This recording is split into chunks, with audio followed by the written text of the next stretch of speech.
all my enemies, let me just warn you that every time you work against me, you're working in vain. Hey guys, welcome back to my channel. It's been a hot second since I've actually done like a speaking to you guys like directly at you. This video is something new that I'm going to be doing, and I'm very excited to like kind of have it as something that I'm consistent with on this page. It's going to be like a little book talk, a little book sit down. I read a lot. And we're just gonna like go through all the books that I read in Q1.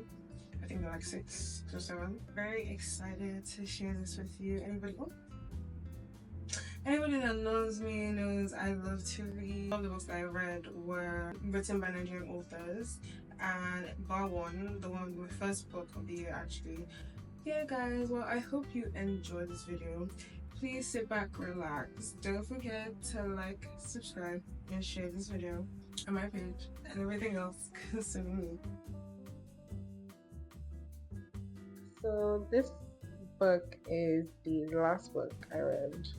Da-da-da. And it's called Blessings. It's by Chukwuebuka Ibeh. This was a really, really good book. As you can tell, like, it slept on my bed with me. It went into every purse that it could fit in, or was just carried alongside everywhere I could take it to. So this book, the protagonist is a young boy. He is gay, and his father encounters him having like a very intimate, not a sex, I don't even know if I can say that on here, but not a sexual experience, but intimate experience with their apprentice. His dad sees this intimate experience and kind of like ships him off to a seminary school. It's just showing how, you know, he kind of battles his sexuality, his faith, the experiences of going to like a Nigerian boarding school that is now also deeply intertwined with faith. It's also obviously all boys. And then also kind of like we have different portions of the book that also tap into the dad's, you know, perspective, his reason as to doing this. His mom is very soft with him, very gentle with him, and you know, kind of just like highlights their love and how that has just been a form of sustenance for him, you know, like actual place that he sort of found a lot of strength from to go about his days. But then also there was like a sensitivity and like a bruising to her presence, because there was shame that he held regarding his identity or supposed identity, you know, obviously because he's not also in a Christian background.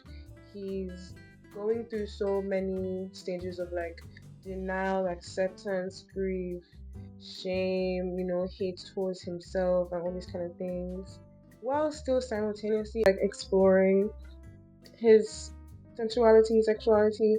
Spiralized him.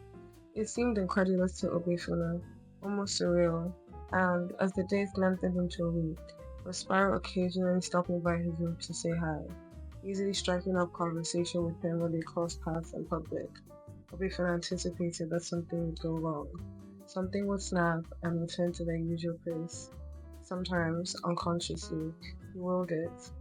Once, as he ascended the classroom staircase, he made out Spiral and his friends at the base and tried to walk past stealthily, not making it awkward for anyone. But Spiral spotted him and called out to him, moving over to shake his hand in full view of his friend, and Obefuna did not miss the puzzled glances they exchanged with each other. Okay, so this was the second book that I read this year, and it's The Secret Lives of Baba Shegi's Wives by Lola, Shoneyin. And this was a very cute, quick read. Is it lighthearted? I'll say yes, in comparison to like other books, in as much as the actual events that happen are not lighthearted, but like, I don't know how to explain it. It's like a comedy, it's like a satire, do you understand? So it's like really just for me, I won't say it's not taking the piss, but it's just further emphasizing why polygamy has no room in what concerns me and mine. That's all I can say. Because the happenings of well, Shaggy's wives were all just witches.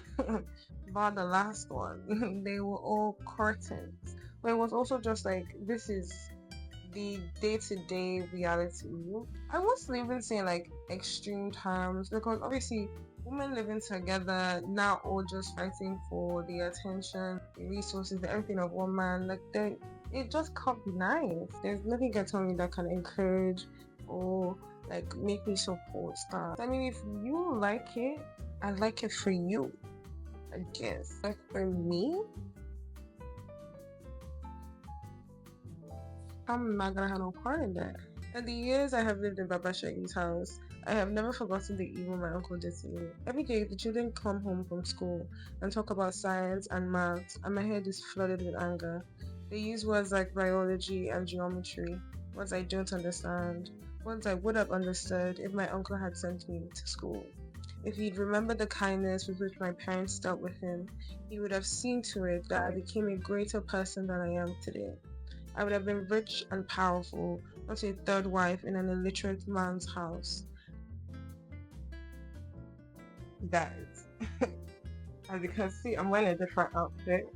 A week since I last recorded content, I don't know, the devil's trying to work against me, but they can never win. So this is Oyinbo Karimu. It's by this woman called Mariam Bakare. I've heard of her before, but like reading, like when I read the blurb and everything, apparently she's like a big social media person now, So something about the cover, and it says, I don't know if you see, the story of a girl whose journey rests on faith, and I feel like at that time it was just such a beautiful book for me to read. So the book is a memoir, so it's written by Mariam, and she just talks about her life. So she grew up in Ojo-Elegba, like in a, I'll say like less privileged part of Lagos, and just like her upbringing, the things that she learned, she's also very light-skinned. So like her experiences with that, interacting with other people, maybe some of the perks and benefits she got from that, but also the negatives of that. The story does rest on her faith and her relationship with God, which is what I really liked. And I know in the moment it was something that I really needed to read. So I was just like, God always answering my prayers. Thank you. Like you see like people that are like important to her and her NYC uniform. When I met my husband, it dawned on me that I was not asking for too much, that I was not in any way problematic. I met Femi, my husband, at a time where I'd gotten so many no's in my life. It made me less ambitious. So I did not bother trying out for things anymore. I did not bother trying to take on opportunities because I was so sure I would be met with a resounding no. I was just there, letting life live through me. It was easier that way. I remember one of our conversations when we were dating where he asked if I had any ambitions, and I outrightly said no. Let's see where life takes me. That answer did not sit well with him. Apparently, he saw a potential that I had stopped seeing. I may not be as forgiving as I thought I was. That's actually with me. I would be like, oh, I'm so forgiving. Oh, just come to me and say sorry. That thing that you don't do me, I don't mark him. Okay, this is Little Rot by Akwaeke Emezi. They're one of my favorite Nigerian authors. The first book I ever read by them was The Death of Vivek Oji. Oh my days. Anybody that's read that book, you understand. Their writing is just so refreshing. This book is very, I got it and finished it, I swear, in less than a day. It basically just covers like literally, I think I read it in a day and it covers like a span of 24 hours. These friends like go to a party and something happens at a party that just is like a domino effect of things, and it also just shows how interlinked we all are. I'm here in my house, but me doing this video right now, I promise you it has a domino effect in somebody doing somewhere else or something. So like it just shows how everything is so connected, especially in the Nigerian community, specifically the Lagos community. Anyone who is a Lagosian or lives in Lagos understands the circle is big, but the circle is very, very small. They say no matter where in the world she is, he sends his private jet for her, that he's giving her houses from here to London. There aren't that many famous Nigerian escorts with a reputation like that, and Ola Roberts is the only trans one I know. She smiled despite herself, but he was right. He had blood on his hands and his finger on the darkest pulses of the continent. Maybe Ola can help, she found herself saying. I could ask her. This, my guys, no. This was the first book I read this year, gifted to me by my gorgeous sister. I don't know how she just knew that. I didn't even ask her for a book. She literally just came back. I was like, oh, I think I got you this. I was like, girl. And it's freaking James Baldwin.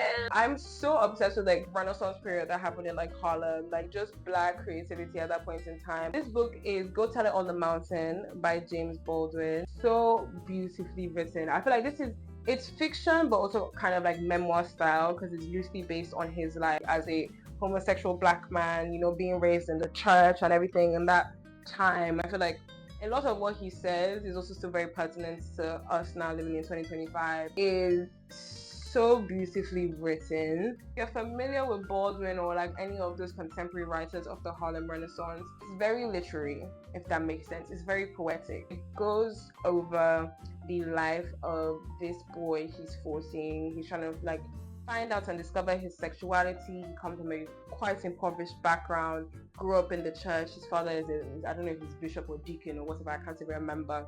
It's very beautiful and powerful in relation to one's connection to God and identity and how those things kind of coexist together. Like a point where they were like describing a character's interaction with like heaven and hell. Oh my god, the imagery. Oh my god, I felt like I was there. He could not endure the thought of being left alone with his mother, with nothing whatever to put between himself and his guilty love. With Florence gone, time would have swallowed up all his mother's children, except himself. And his mother required of him only one proof, that he tarry no longer in sin. With Florence gone, his stammering time, his playing time, contracted with a bound to the sparest interrogative second, when he himself must stiffen and must answer to his mother and to the host of heaven, yes or no. I'm so grateful that this was the first book I read in the year. I feel like it really set the tone that, okay, yeah, like I would like to read more. This is a very beautiful, very powerful book, and I think every woman who is of a Nigerian background should genuinely read this book. It just talks about things that domestic abuse, the need to get married, the way like your identity is literally so hell-bent and pertinent on who you marry, the fact that you're married. The main character is a woman who is of an Igbo background, marries an Igbo man, affluent man. Just, you know, relating with your mother-in-law, relating with your own mother now that you're married. It covers so many things. It is so beautifully written. But Obianuju, how come you couldn't convince your husband to behave himself during such dangerous times? Don't you know we women are the voices of reason when men want to do stupid things? Or haven't you noticed how I always advise your father? Mama said that she escorted me to the door, like I was somehow to blame for Gozier's actions. We could talk to him. Tell him to behave like a good prisoner and not make any noise. You know how people have short memories. Before you know it, they'll be talking about something else. That's already just giving you a little insight onto how Mama is, her mother, and you know the kind of man she married. This is even like I had even forgotten about the beginning. Guys, this book literally 10 out of 10. I would say it's a hard read, but I definitely cried.